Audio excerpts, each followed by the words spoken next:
Kakinada rural మండలం పండూరు గ్రామంలో పండూరు ప్రాథమిక వ్యవసాయ సహకార పరపతి సంఘం అధ్యక్షులు చిలుకూరి రామ్ కుమార్, ఎంపీపీ నందిపాటి అనంతలక్ష్మి త్రిమూర్తుల ఆధ్వర్యంలో ఉచిత వైద్య శిబిరం నిర్వహించారు. ఈ ఉచిత శిబిరానికి ముఖ్య అతిథులుగా సొసైటీ అధ్యక్షులు చిలుకూరి రామ్ కుమార్, ఎంపీపీ నందిపాటి అనంతలక్ష్మి త్రిమూర్తులు పాల్గొన్నారు. ఈ సందర్భంగా వారు మాట్లాడుతూ సీజనల్ వ్యాధుల వల్ల ప్రజలు ఇబ్బందులకు గురి కాకుండా వారికి వైద్యం అందించాలనే ఉద్దేశ్యంతో ఈ కార్యక్రమం చేపట్టడం జరిగిందని, జనరల్ చెకప్ తో పాటు అవసరమైన వారికి మందులు కూడా ఇవ్వడం జరుగుతుందని తెలిపారు. అలాగే బీపీ, షుగర్ చెక్ చేసి మందులు ఇవ్వడం జరిగిందని అన్నారు. అనంతరం డాక్టర్ రమ్య మాట్లాడుతూ 14 సంవత్సరాల బాలికలకు క్యాన్సర్ నివారించేందుకు హెచ్పివి వ్యాక్సిన్లు వేయించుకోవాలని, దీని వలన ఎటువంటి సైడ్ ఎఫెక్ట్స్ ఉండవని తెలిపారు. 10,000 రూపాయలు చేసే ఈ వ్యాక్సిన్ ఉచితంగా అన్ని ప్రభుత్వ ఆసుపత్రుల్లో అందుబాటులో ఉన్నాయని తెలిపారు. ఈ కార్యక్రమంలో జిల్లా సహకార అధికారి B Srinivas Reddy, Konduru society secretary Gollapalli Satyababu, doctor K Madhavi, MPHO Adinarayana, CHO T Rani, MPHS Ramarao, society secretary Tummalapalli Subbarao మరియు పిహెచ్సి సిబ్బంది తదితరులు పాల్గొన్నారు.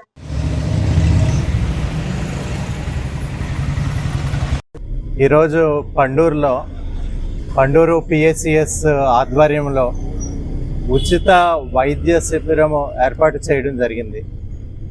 ఈ శిబిరంలో పెద్ద ఎత్తున పండూరు గ్రామస్తులే కాకుండా చుట్టుపక్కల గ్రామస్తులు కూడా వచ్చి ఉచితంగా బ్లడ్ టెస్టు, అలాగే బీపీ, జనరల్ టెస్టులన్నీ కూడా చేయించుకోవడం జరిగింది. ఇక్కడ పిహెచ్సికి చెందిన డాక్టర్లు, సిబ్బంది కూడా వచ్చారు. వారికి ఆ రీడింగ్స్ చూపించడము, వీరు ఏ విధమైన వైద్యం అందించాలో ఆ విధంగా వారికి టాబ్లెట్లు కూడా ఇవ్వడం జరుగుతుంది. అలాగే కూటమి నాయకులు, కార్యకర్తలు కూడా ఈ శిబిరంలో వచ్చి చూడడం జరిగింది. పెద్ద ఎత్తున మన రైతు సోదరులే కాకుండా గ్రామస్తులు, చుట్టుపక్కల వారు అంతా కూడా సాయంత్రం 5 గంటల వరకు కూడా ఈ శిబిరాన్ని ఉపయోగించుకుంటారని ఆశిస్తూ ఉన్నాము. నేను ఈ పిఎస్సిఎస్ చైర్మన్ అయ్యి సంవత్సరం పూర్తి అవుతుంది. నేను టేక్ ఓవర్ చేసినప్పుడు లాస్లో ఉంది, అంటే ప్రొవిజనింగ్ చేయవలసి వచ్చింది. బ్యాడ్ డెట్స్ అట్లా అన్నీ కూడా రైట్ ఆఫ్ చేయడం వల్ల ఇప్పుడు ఈ సంవత్సరం అయితే ప్రాఫిట్లోకి వచ్చింది. ఆడిట్కి సబ్మిట్ చేయడం జరిగింది. ప్రొవిజనింగ్ అవన్నీ చూసాక చివరిలో ప్రాఫిట్లో ఉంటామా లేదా కొంచెం లాస్లో ఉంటామా అది తేలుతుంది. బట్ ముఖ్యంగా ఈరోజు పండూరు పిఎస్సి ఆధ్వర్యంలో ఉచిత వైద్య శిబిరం పెడతాం జరిగింది. ముఖ్యంగా దీని ఉద్దేశం ఏంటంటే షుగర్ ఉన్న వాళ్ళకి, బీపీ ఉన్న వాళ్ళకి టెస్టులు చేసి జనరల్ చేయడం జరుగుతుందండి. షుగర్ ఉన్న వాళ్ళకి టీపీ తగ్గించమని, బీపీ ఉన్న వాళ్ళకి ఉప్పు తగ్గించమని అందరికీ కూడా చెప్పడం జరుగుతుందండి. రైతులు, పండూరు ప్రజలు అందరూ కూడా ఈ అవకాశాన్ని అందరూ ఉపయోగించుకొని, ముఖ్యంగా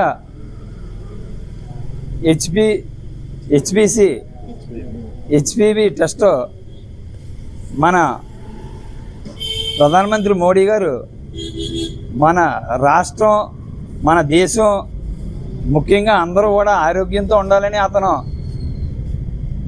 చాలా దూరభావంతో ఆలోచించి ఈ టెస్ట్ బయట చేసుకోవాలంటే మినిమం 10,000 అండి. ఇది ఈ యాక్సిన్ చేసుకోనాకే 10,000 చేయించుకోవాలా. జనాన్ని మభ్య పెట్టినాక మీకు పిల్లలు పుట్టరు, మీకు ఇంకోటి వస్తే అని జనాన్ని మభ్య పెట్టి బయట ప్రసారాలు చేస్తున్నారండి. ఇలాంటి దుష్ప్రచారాలను మీరు ఎవరో నమ్మొద్దని చెప్పి ప్రతి 14 సంవత్సరాల నిండిన పిల్లల్ని తీసుకొచ్చి మనం బాధ్యత తీసుకొని మనం చేస్తే మన భవిష్యత్తు బంగారు పాట కింద మారుతాని అందరికీ తెలియజేస్తున్నానండి. నమస్కారం అండి, నేను డాక్టర్ రమ్య, పిహెచ్సి పండూరు ద్వారా నేను ఇక్కడ నిలబడి మాట్లాడుతున్నానండి. ఈరోజు మనకి ఉచిత వైద్య శిబిరం అనేది మన కూటమి నాయకులు ఇంకా గ్రామ పెద్దలందరూ కలిసి మాకు ఇక్కడ సహకరించి ఇక్కడ పెట్టడం జరిగింది.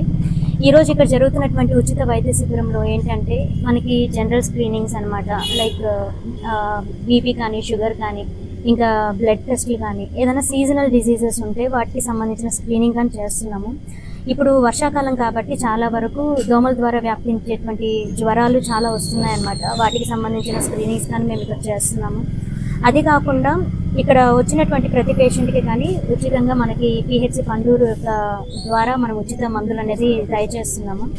ప్రత్యేకించి ఈ యొక్క ఉచిత శిబిరంలో వచ్చేసి ఇంకొక విషయం ఏంటంటే హెచ్పివి వ్యాక్సిన్ గురించి కానీ మేము ఎడ్యుకేట్ చేస్తున్నాము, కౌన్సిలింగ్ చేస్తున్నాము. ఈ హెచ్పివి వ్యాక్సిన్ అనేది ఏంటి అంటే ఆడవాళ్ళలో ముఖ్యంగా గర్భాశయంకి సంబంధించినటువంటి క్యాన్సర్ రాకుండా ఉండడం కొరకు ఇచ్చేటువంటి వ్యాక్సిన్ అండి. బేసిక్గా ఇది వేరే దేశాల్లో మనకి వాళ్ళ యొక్క జనరల్గా ఇచ్చేటువంటి వ్యాక్సినేషన్ షెడ్యూల్లో ఉంటుంది. కానీ మన దేశంలో ఇప్పుడు మన గవర్నమెంట్ అది చాలా ఖరీదైనప్పటికీ క్యాన్సర్ వల్ల చాలామంది చనిపోతుండడం ద్వారా ఆడవాళ్ళకి ఆ యొక్క వ్యాక్సిన్ ఇవ్వడం కొరకు గవర్నమెంట్ ప్రత్యేకించి 14 సంవత్సరాలు పూర్తయినటువంటి ఆడపిల్లలకి మన గవర్నమెంట్ తరఫు నుంచి అది వ్యాక్సిన్ ఫ్రీగా ఇస్తున్నారు. చాలామంది యూట్యూబ్లోను ఇంకా ఇన్స్టాగ్రామ్స్లోను ఏదేదో ఫేక్ న్యూసెస్ చూసేసి దీనివల్ల ఇన్ఫెర్టిలిటీ వస్తుందని, అంటే బిడ్డలు పుట్టకుండా పోతారని, లేకపోతే ఇంకేమైనా ప్రాబ్లం ఉంటుందని ఇలా చాలా భయపడిపోయేసి తీసుకోకుండా ఉంటున్నారు. అలా చేయొద్దు. దాన్ని తీసుకోవడం వల్ల మీకు ఎటువంటి ప్రాబ్లం ఉండదు. ఇప్పటి వరకు అది ఎప్పటి నుంచో చాలా అంటే చాలా ఏళ్ళుగా ఉంది. అది కోవిడ్ వ్యాక్సిన్ లాగా ఇది ఇప్పుడు కనుక్కున్న వ్యాక్సిన్ కాదు. ఇది చాలా సంవత్సరాల నుంచి దగ్గర ఒక 20 years పైన నుంచే ఈ వ్యాక్సిన్ని వాడుతున్నారు. మన దేశంలో కాదు, ప్రపంచం మొత్తం వాడుతున్నారు దీన్ని. దీనివల్ల అయితే మాత్రం ఇప్పటి వరకు రికార్డ్ అయినటువంటి సైడ్ ఎఫెక్ట్లు అయితే ఏదీ లేదు. ఇంతవరకు ఇన్ని సంవత్సరాలుగా ఎంతమందికి ఇస్తున్నారు, ఎటువంటి రికార్డ్ లేదు. పైగా ఎంతోమంది గైనకాలజిస్ట్ వాళ్ళ పిల్లలకి వేపిస్తున్నారు, మేము వేసుకుంటున్నాం, మా పిల్లలకని వేపిస్తున్నాము. మీరు దీని గురించి అపోహాలన్నింటినీ పెట్టుకోకుండా ధైర్యంగా మీ పిల్లలకి ఇది వేయించాలి. అలా వేయించడం వల్ల ఫ్యూచర్లో మీ పిల్లల్ని క్యాన్సర్ నుంచి కాపాడిన వాళ్ళు అవుతారు. కాబట్టి గవర్నమెంట్ ఇచ్చేటువంటి ఈ యొక్క ఏదైతే మనకి సదుపాయం ఉందో ఆ హెచ్పివి వ్యాక్సిన్ని అందరూ మీ పిల్లలకి 14 సంవత్సరాలు పూర్తయిన పిల్లలకి వేయించాలి. అండ్ అదే కాకుండా ఈ రోజు ఇక్కడ జరుగుతున్నటువంటి ఉచిత క్యాంప్ వైద్య శిబిరాన్ని మీరు ఖచ్చితంగా యూటిలైజ్ చేసుకోవాలి. వచ్చి బాగాలేని వాళ్ళందరూ ఖచ్చితంగా చాలా మంది వచ్చారు, ఇంకా వచ్చి చాలా మంది స్క్రీన్ చేసుకోవాలని మేము కోరుకుంటున్నాం. థ్యాంక్ యూ అండి.